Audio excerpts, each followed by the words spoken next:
This is a picture of my adopted mother. Mother dear is what I call her. Her name is Julia Bethay.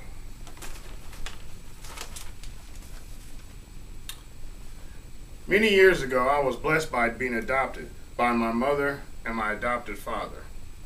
As I showed you a picture of Mother dear, she currently lives by herself in Tony, Alabama, and she is 107 years old. But the specific purpose of this speech is to convince you that today's adoptions need many more forms of regulation.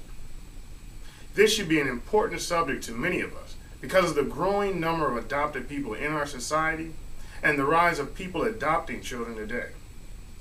I've gained knowledge of this subject by research and by interviewing half a dozen fellow adopted people, and by the fact that I am also adopted. Today's speech will be about adoption and what needs to change in the regulation of adoption. But first, let's talk about some of the problems with adoption regulation. One of the main problems is when children are adopted outside of their own race by people of a different ethnic race. This can cause a child to have many issues in understanding his own ethnic heritage. Second, the age of the parents should be restricted to an age of believability for the child. For example, two 68-year-old people shouldn't be allowed to adopt very young children.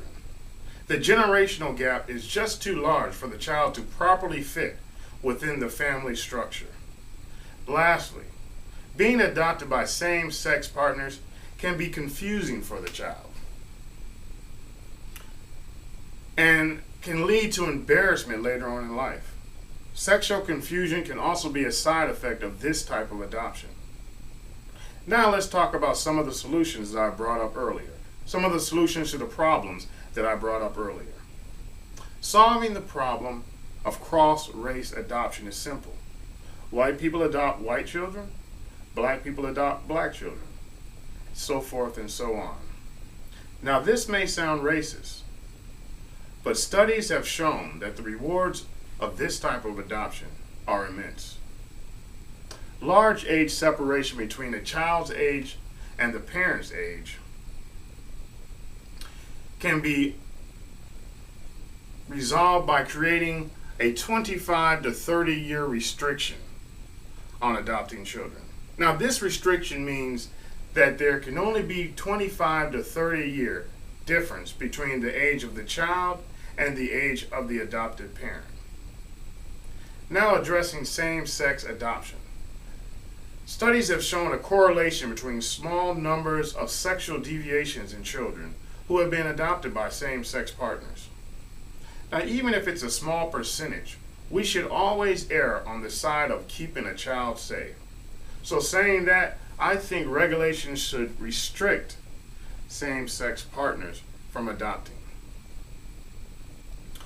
The specific purpose of my speech was to express how regulations should change in regard to the adoption of children. Today I've expressed many of the problems and I've given solutions to address the issues that I brought to light. Now, to be adopted is indeed a blessing. There's not a day that goes by that I don't thank the good Lord for the two people that adopted me. But to end up in a bad adoption can lead to a lifelong nightmare. Thank you.